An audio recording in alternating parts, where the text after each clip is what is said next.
Hello everyone, welcome to निर्माण study. मैं S सुमन आपके अपने परिवार निर्माण स्टडी में स्वागत करता हूं। तो दोस्तों, जैसा कि आप लोग को पता है, अपने target course Bihar board 12th English के लिए चलता है, जिसका टारगेट है 95% से ज़्यादा मार्क्स लाना। आशा करते हैं आप लोग रेगुलर वीडियो देखा करते होंगे। चलिए, आज हम लोग ग्रामर में एक नया चैप्टर स्टार्ट करेंगे, प्रीपोजिशन। क्लियर ना? आप लोग का बहुत सारा कमेंट आ रहा था, कॉल आ रहा था, सर प्रीपोजिशन बताइए, प्रीपोजिशन बताइए। तो चलिए, आज हम लोग क्या पढ़ेंगे, प्रीपोजिशन। और 12th इंग्लिश में प्रीपोजिशन बहुत ज़्यादा क्वेश्चन पूछा जाता है। कितना? बहुत ज़्यादा। तो ध्यान दीजिएगा। चलिए, अब प्रीपोजिशन है तो याद रखिएगा, सबसे पहले हम लोग इसको देखते हैं। एक तो हो गया प्री और एक हो गया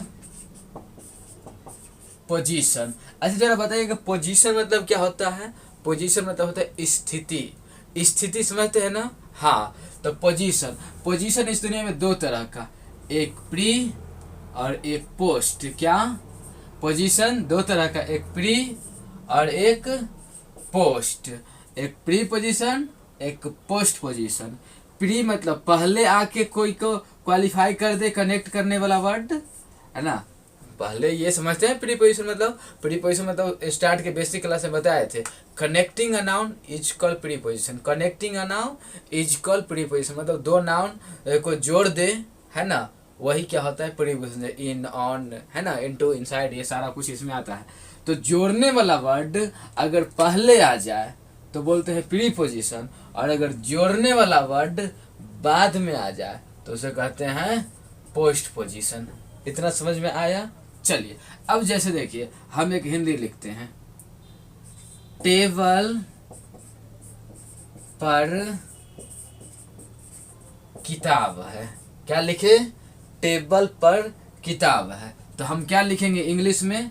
ये पर आ गया ना, जोड़ने वाला वर्ड, याद रखिएगा। तो देखिए, ये टेबल के बाद आया, बट जब हम लिखेंगे इंग्लिश में तो लिखिएगा द बुक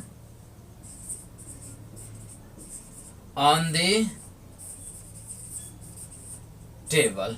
देखिए, ये जोड़ने वाला इस टेबल से पहले आ गया तो इसीलिए हो गया प्रीपोजिशन। ये जोड़ने वाला इस टेबल के बाद आया, इसीलिए क्या हुआ?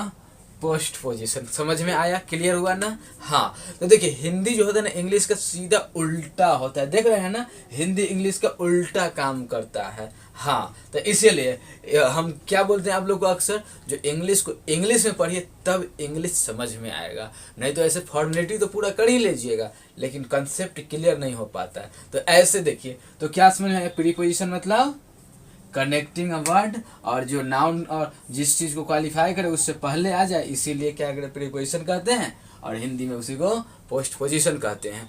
एक कंसेप्ट याद रखिएगा प्रीपोजिशन के बारे में। मिटा दें इसको, जरा स्क्रीनशॉट लेना है तो ले लीजिए। चलिए, हम इसका एक कंसेप्ट लिख लीजिए, after preposition objective case is use. याद रखिएगा, कभी भी दुनिया के किसी सेंटेंस में प्रीपोजिशन के बाद ऑब्जेक्टिव केस आएगा तो क्या लिखे? After preposition objective case is used. Clear ना? After preposition objective case is use मतलब ऑब्जेक्टिव केस का यूज करते हैं किसी भी प्रीपोजिशन के बाद। जैसे देखिए, सब्जेक्टिव केस और ऑब्जेक्टिव केस क्या होता है वो देखिए। एक होता है केस सब्जेक्टिव और एक होता है ऑब्जेक्टिव। क्लियर ना? सब्जेक्टिव जैसे देखिए, ही है तो ये सब्जेक्टिव है, और उसका ऑब्जेक्टिव क्या हो जाएगा? हिम। सी है तो सब्जेक्टिव है, इसका ऑब्जेक्टिव क्या हो जाएगा? हर। क्लियर ना?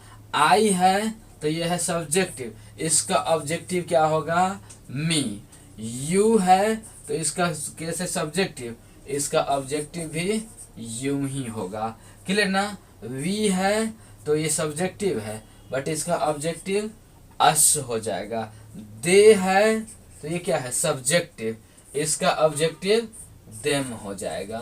क्लियर ना? और अगर कोई नाम है, अगर राम है तो ये है सब्जेक्टिव, इसका ऑब्जेक्टिव भी राम ही होगा। अगर प्रिया होगा तो ऑब्जेक्ट में भी प्रिया, रवि होगा तो सब्जेक्ट भी रवि, ऑब्जेक्ट भी रवि, राम मनोहर होगा तो सब्जेक्ट में भी राम मनोहर, ऑब्जेक्ट में भी राम मनोहर, है ना। अगर हीरा लाल होगा सब्जेक्ट में तो उसका ऑब्जेक्ट भी हीरा लाल ही होगा। मतलब नाम में सब्जेक्ट ऑब्जेक्ट का कोई प्रॉब्लम ही नहीं होता है, कोई चक्कर ही नहीं होता है। तो क्या ये समझ में आ गया? अब आप लोग को ये क्लियर हो गया होगा, जो कभी भी प्रीपोजिशन के बाद मतलब इन ऑन जो भी हम लोग पढ़ेंगे पूरा 25-30 पढ़ेंगे, तो वो सब के बाद ये वाला आएगा,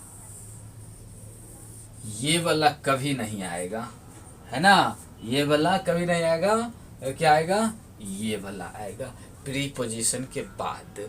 क्लियर? एग्जाम्पल दे, देखिएगा एक एग्जाम्पल, प्रिया एंड आई। देखिए, तो एक तो एग्जाम्पल ये हुआ, दूसरा एग्जाम्पल ये हुआ। चलिए बताइए तो सही गलत, कौन सही कौन गलत? तो ये क्या हो गया? सही हो गया, क्योंकि ही हैज कंप्लेंट अगेंस्ट, उन्होंने कंप्लेंट किया, शिकायत किया प्रिया एंड मी। तो नाम में तो ऑब्जेक्ट सब्जेक्ट का कोई चक्कर ही नहीं होता। अगेंस्ट क्या है? प्रीपोजिशन है ना। और ये मी है, ये वाला में से कोई आ गया, ठीक है। बट ये क्या होगा? गलत होगा। क्यों? क्योंकि प्रिया तो चलो चलेगा, नाम में कोई फर्क नहीं, बट ये आई आके गलत कर दिया। आना क्या चाहिए था? ऑब्जेक्टिव केस, आया क्या? Subjective case. क्लियर? चलिए तो जरा आप लोग स्क्रीनशॉट लीजिए, ले लिए? चलिए अब आप लोग हेडिंग बनाइए, ऑन एबव ओवर। क्या हेडिंग बनाइएगा? On above over. क्या? On above over. सबका मतलब होता है, याद रखिएगा, ऊपर। क्या होता है? सबका मतलब ऊपर। ऑन का मतलब भी ऊपर, एबव का मतलब भी ऊपर, ओवर का मतलब भी ऊपर। बट याद रखिएगा, ऑन का मतलब वैसा ऊपर, जैसे देखिए टेबल है और इस पे कोई वस्तु रख दिए, टच कर रहा है तो ये ऑन लगेगा। एबव, ये टेबल है और इसके ऊपर कोई वस्तु है, टच नहीं कर रहा है पर है तो ऊपर, तो इसके लिए लगेगा एबव। ओवर किसके लिए? मान लीजिए टेबल है और इसके ऊपर कोई वस्तु है, घेरे हुए है, कम से कम दो तरह से घेरे हुए हैं, तो क्या हो जाएगा? हुआ तो ओवर ही, हुआ तो ऊपर ही, बट क्या लगेगा? ओवर। क्या समझ में आया? जो देखिए ऊपर है पर टच है तो ऑन लगाएंगे, मतलब सट रहा है, टच कर रहा है तो ऑन लगाएंगे। अगर ऊपर है और टच नहीं कर रहा है, सट नहीं रहा है ना। जैसे देखिए टेबल पर किताब है तो टच कर रहा है, ऑन लगाएंगे। सर के ऊपर फैन है, ऊपर है पर टच नहीं कर रहा है तो एबव लगाएंगे, है ना।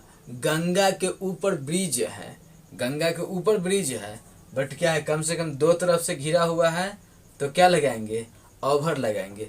मेरे सर के ऊपर छत है तो क्या लगाएंगे? On above over, over. Clear ना। तो ओवर ऊपर के लिए तब यूज करते हैं जब कम से कम दो तरफ से घिरा हो, एबव जब यूज करते हैं जब वो ऊपर हो पर टच नहीं हो, और ऑन तब यूज करते हैं जब ऊपर हो और टच हो, ऊपर हो टच हो, ऑन एबव ओवर। आया बात समझ में? चलिए एग्जाम्पल दे। चलिए अब यहाँ पे क्या आ गया? She is writing on paper, she is writing on paper. देखिए पेपर पर जब लिखते हैं हम लोग तो पेपर में पेन टच किया रहता है कि नहीं किया रहता है? किया रहता है ना। हाँ, तो क्या हो जाएगा? ऑन लगाएंगे। सही हुआ। Next, we are sitting on the bench. अच्छा, जब हम लोग बेंच पे बैठते हैं तो बेंच पे जब बैठते हैं तो क्या उसमें टच रहते हैं कि नहीं रहते हैं? कि बेंच नीचे, हम लोग ऊपर उठते रहते हैं, बैठे हुए हैं, टच है तो क्या लगेगा? ऑन लगेगा। क्या करें? सही करें? सही खींचिए। Next, the roof is over my head. अब मेरे हेड के ऊपर जो छत रहता है, तो छत कम से कम दो तरफ से घिरा रहता है ना। हाँ, अभी देखिए जैसे क्या है, ये छत है, मान लो ये तो होता है छत, लेकिन छत कहाँ होता है, जब तक कम से कम दो तरफ से घेरिएगा नहीं तब तक छत किस पे रहेगा, समझ रहे हैं बात। हाँ, तो इसीलिए इस पे, इसके लिए क्या लगता है, ओवर। ऐसा तो नहीं छत उड़ते रहता है और हम लोग नीचे में दौड़ते रहते हैं, है ना। तो क्या है, छत कम से कम दो तरफ से, चार तरफ से हो जाए वो अलग बात है, लेकिन कम से कम दो तरफ से होता है, तो क्या लगाएंगे, over my head. Next, there is a bridge over the Ganga. अब क्या है, गंगा है, अब गंगा है तो गंगा तो बहती रहती है, अब वहाँ पे क्या ऊपर से ब्रिज, तो कम से कम दो तरफ से होता है ना। जैसे मान लीजिए ये अपना ये गंगा बह रही है, अब यहाँ पे जो ब्रिज बनाते हैं तो एक यहाँ पे खम्भा रहता है, एक यहाँ पे खम्भा रहता है, इधर से तो नहीं, इधरों से घेर देते हैं, तो कम से कम दो तरफ से घिरा होता है, तो इसे क्या कहते हैं, ओवर का यूज करते हैं। समझ रहे हैं बात को, चलिए बहुत अच्छा। Next, there is a book on the table. अब टेबल पर बुक है, टच कर रहा है, ऑन लगाएंगे। समझ गए, देखिए एक बार देख लेते हैं फिर से। ऑन मतलब भी ऊपर, एबव मतलब भी ऊपर, ओवर मतलब भी ऊपर। ऑन मतलब वैसा ऊपर जो कोई भी चीज के ऊपर कोई चीज हो और अगर टच कर रहा हो, सटा हुआ हो, तो उसके लिए ऊपर के लिए ऑन का यूज करेंगे। कोई भी चीज के ऊपर कोई चीज हो और वो ऊपर तो हो बट टच नहीं कर रहा हो, तो क्या करेंगे, और एबव लगाएंगे, एबव। और कोई भी चीज के ऊपर कोई चीज हो और वो कम से कम दो तरफ से घेर रहा हो, जैसे क्या, इस पे बेड पे चादर फैला दो, तो अब देखिए ये क्या है, बेड होता है, ये क्या है, बेड होता है। अब इस पे चादर फैलाते हैं तो ऐसे करते हैं ना, तो इसके लिए क्या लगाएंगे, ओवर लगाएंगे। बेड पे बुक रख दो तो ऊपर जाके रख देते हैं, तो क्या लगाएंगे, ऑन लगाएंगे। बेड के ऊपर पंखा लटका दो तो क्या लगाएंगे, एबव लगाएंगे। समझ गए। चलिए, उम्मीद है कि आप लोग को बहुत मज़ा आया होगा, बहुत कुछ सीखे होंगे। प्लीज़ इस वीडियो को अपना जितना दोस्त है उन सारे दोस्तों को भी शेयर कर दीजिए, और सब्सक्राइब नहीं किए तो प्लीज़ सब्सक्राइब कर लीजिए और लाइक कर दीजिए। Thanks for watching this video.